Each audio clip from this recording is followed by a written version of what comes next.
Veamos entonces algo acerca de la misión del Mesías. Nosotros sabemos que originalmente Dios tenía el plan de que Adán y Eva llegaran a la perfección, se unieran de matrimonio y tuvieran hijos perfectos, sin pecado, que reflejaran las características de Dios. ¿Verdad? Entonces así se habría formado la primera familia perfecta, como extensión de esto, una sociedad perfecta, naciones perfectas y un mundo perfecto.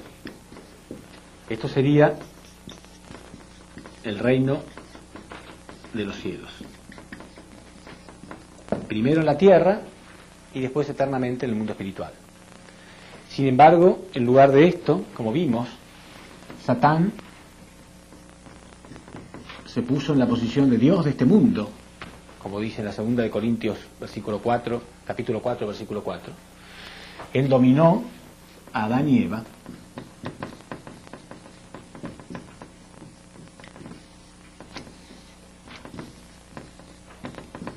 y sus hijos son el reflejo de Satanás, en su personalidad, en su carácter, en sus acciones. Se formó así entonces un mundo falso centralizado en un Dios falso. Quiere decir que nosotros estamos formando parte de una familia falsa porque tenemos padres falsos, no padres verdaderos. Padres falsos porque están centralizados en un Dios falso, que es Satanás. Entonces se forma una sociedad falsa, una nación falsa, un mundo falso, y esto es el infierno.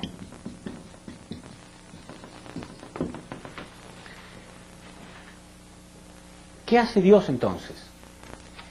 Desde el momento mismo que el hombre cae, Dios con su corazón decide que va a trabajar para que el hombre pueda restaurarse a su posición original. Si nosotros leemos en Isaías, capítulo 46, versículo 11, nos muestra el carácter de Dios, la determinación de Dios. Muestra que Dios es un Dios eterno, absoluto e incambiable. Dice, tal cual como lo he pensado, así lo haré. Tal como lo he planeado, lo realizaré. Es decir, que Dios no puede ser un Dios fracasado. Dios tenía planeado este ideal, una familia verdadera a nivel mundial, con padres verdaderos para la humanidad, alimentados con una raíz verdadera de amor y verdad, no de odio y mentira. Por lo tanto, Dios va a llevar a cabo este plan. Quiere decir entonces que Dios va a llevar a cabo su plan de salvación, que es sinónimo de restauración. Salvar al hombre es sinónimo de restaurarlo. Lamentablemente mucha gente no tiene un concepto claro acerca de esto. Muchas personas piensan que Dios y Cristo van a salvar solamente a un grupo de personas. Pero entonces, si Satán se quedara con la mayoría de las personas, Dios tendría que reconocer que Satanás fue más victorioso que Dios mismo. Y Dios sería un Dios fracasado. Y no podría decir que es un Dios eterno, absoluto e incambiable. Dios tiene que restaurar su ideal tal cual como él lo había pensado. Quiere decir que salvar al hombre significa restaurarlo a su posición original, exactamente igual. ¿Cómo hizo Dios este trabajo? Desde que Adán y Eva cayeron, Dios quedó solo, miles de años solo. Y Dios tuvo que comenzar a trabajar en este mundo satánico, en el terreno de Satanás.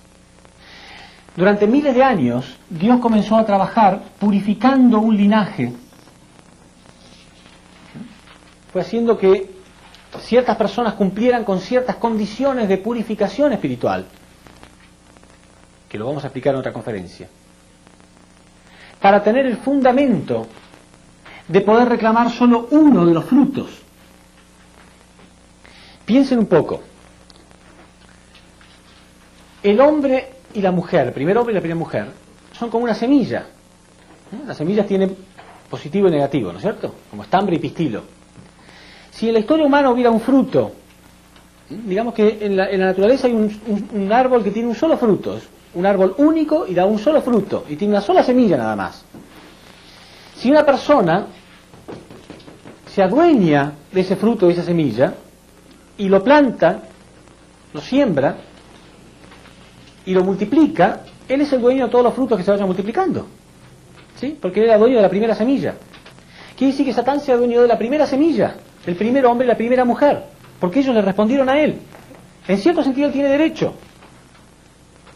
Entonces, todos los frutos que salgan de eso, de esa primera semilla, le corresponden a Satanás. Él tiene derecho a dominar.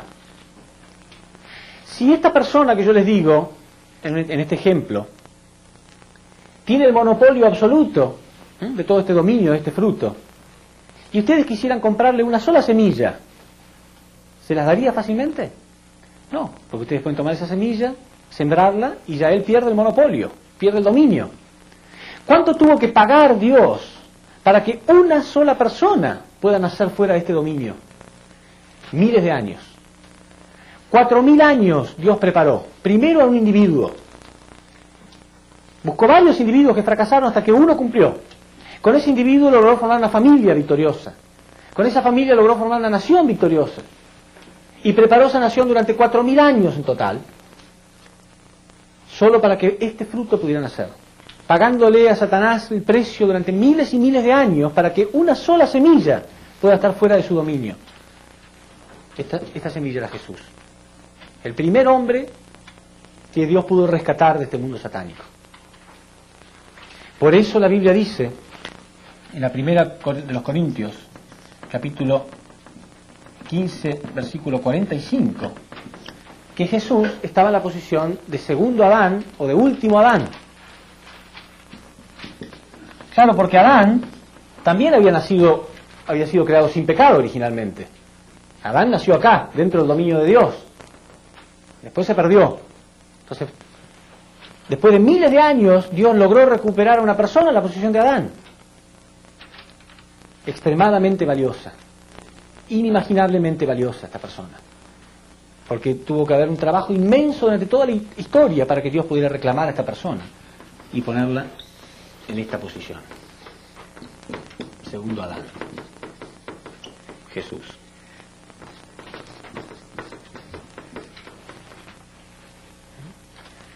Dios colocó a Jesús en esta posición entonces. Si ustedes recuerdan, yo mencioné que cuando Eva cayó, si Adán hubiera continuado creciendo, él podría haber llegado a la perfección y él podría haber rescatado a la humanidad. En aquella época Eva sola. Eva sola era toda la humanidad, representaba toda la humanidad. Cuando Jesús llega a la perfección espiritual, él está en esa posición. La posición de ser uno con Dios y ser el salvador de toda esta humanidad. Ese era el plan de Dios. Pero ¿cuál era la misión de Adán? La misión original de Adán. ¿Qué tendría que haber hecho Adán? Adán tendría que haber logrado primero la primera bendición, que era crecer. ¿Sí? Primero llegar hacia la perfección. Después la segunda bendición, multiplicarse. Y la tercera, tomar dominio de toda la naturaleza, de toda la creación. Ahora Jesús estaba en la posición de ser el segundo Adán. ¿Cuál era la misión principal? El sueño que Dios tenía con Jesús. Que él lograra las 3 bendiciones en la posición de Adán. Quiere decir que el plan de Dios era lograr su ideal tal cual como él lo había planeado. Es decir, que esta humanidad dejara de ser una humanidad huérfana y volviera a tener padres verdaderos. Por eso en Isaías, capítulo 9, versículo 5, dice que Jesús venía en la posición de Padre de la humanidad, en la posición de Padre eterno. Padre eterno. Él iba a estar en la posición de Padre de la humanidad. Pero una familia verdadera puede ser concreta con un padre pero sin una madre. No. Por eso la Biblia también en el Apocalipsis habla de las bodas del Cordero. Dice, alegrémonos y regocijémonos, porque han llegado las bodas del Cordero, y su esposa se ha engalanado, y se le ha concedido vestirse de lino deslumbrante de blancura. Y el lino representan las buenas acciones de los santos. Apocalipsis 19:7. Quiere decir entonces que el plan de Dios era que Jesús llegara a la perfección espiritualmente, y Él logró esto. Pero no tiene sentido la primera bendición si no se cumplen las otras tres, porque entonces la humanidad queda huérfana para siempre, y Dios nunca puede concretar su sueño de que la humanidad tenga padres verdaderos para ser una familia verdadera. Entonces debería haber alguien en la posición de segunda Eva, y así tener hijos verdaderos. Ese era el plan que Dios tenía en la época de Jesús. Cuando Jesús comenzó su vida, no se sabe mucho de su infancia. ¿Por qué? Él no comenzó instantáneamente una misión pública. ¿Por qué? Porque él estaba creciendo primero. Tenía que dedicarse primero a su propia perfección espiritual hasta llegar a ser uno con Dios, hasta tener la autoridad de poder decirle: que me vea a mí, ve a Dios. Y aquel día comprenderéis que el Padre está en mí y yo estoy en el Padre. Y cualquier cosa que él hiciera era Dios mismo haciéndola a través de él. Bueno, vamos a analizar entonces a continuación qué fue lo que ocurrió en la época de Jesús. Porque cuando Jesús comenzó su ministerio público, lo primero que él dijo fue: arrepiéntanse, porque el reino de los cielos está cerca. Él comenzó diciendo: el reino de los cielos está cerca. Sí, él sentía, por primera vez en la historia, la semilla del reino de los cielos está presente. Él sabía que él era el destino de la humanidad, que él representaba la esperanza de la humanidad. Él estaba muy claro en esta situación porque él dijo: yo soy la verdad, el camino y la vida, y nadie llega al Padre si no es a través de mí. Nadie. Él sabía: yo soy la verdad, el camino y la vida, y nadie llega a Dios si no es a través de mí. Entonces él sabía que él era el camino, y por eso entonces, por primera vez en la historia existía alguien como él, y él dijo: arrepiéntanse, porque el reino de los cielos está cerca. Hace falta entonces esa revolución espiritual, que es el arrepentimiento. Sin embargo, en un momento determinado, Jesús se dio cuenta que las cosas no estaban saliendo como Dios las había planeado, y podemos leer en Mateo 23:13, Mateo 23:13,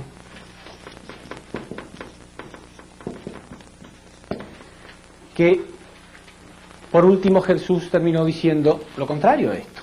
Terminó diciendo que el reino de los cielos iba a estar cerrado. Primero dijo que el reino de los cielos estaba cerca, después se dio cuenta que el reino de los cielos iba a estar cerrado y comenzó a hablar solamente ¿de qué? De la segunda llegada de Cristo. Si nosotros analizamos la historia del pueblo judío, que ellos eran los encargados de esperar la llegada de Cristo, ellos no tenían idea de esperar una segunda llegada. Aún hoy en día podemos preguntarle a cualquier judío: ellos no tienen conceptos de una segunda llegada. El Mesías tenía que venir una sola vez, salvar a la humanidad, destruir el poder satánico y nada más. ¿Quién fue el primero que introdujo la idea de que Cristo tenía que volver por segunda vez? Jesús mismo. Cuando se dio cuenta que algo estaba saliendo mal, que la gente no estaba aceptándolo. En esta parte que yo les menciono, Mateo 23:13, Jesús dijo: escribas y fariseos hipócritas, porque vosotros cerráis el reino de los cielos a la gente, porque ni vosotros entráis ni dejáis entrar a los que entrarían. Y al final terminó llamándolos guías ciegos. ¿Hacia dónde me puede guiar un guía que es ciego? Porque los fariseos y los escribas guiaban a la gente, pero en realidad no sabían hacia dónde estaba el reino de los cielos. Jesús sabía. Pero ellos fueron también causantes de que la gente no creyera en Jesús. Entonces Jesús comenzó diciendo: el reino de los cielos está cerca. Después terminó diciendo: el reino de los cielos está cerrado. Y entonces empezó a hablar de la segunda llegada de Cristo. ¿Qué fue lo que salió mal? Finalmente Jesús fue crucificado. Gravísimo error de la historia humana. Miles de años se perdieron por este fracaso. Y aún las personas que son los encargados de llevar la palabra de Cristo dicen que no importa, que Él vino para eso. Él vino para morir. Vamos a demostrar a través de la Biblia misma, a través de las palabras de los discípulos de Jesús, a través de las palabras de Jesús mismo y a través de los resultados de aquella época, que Jesús no vino para morir. La muerte de Jesús fue en realidad el peor error que cometió la historia humana después de la caída de Adán y Eva.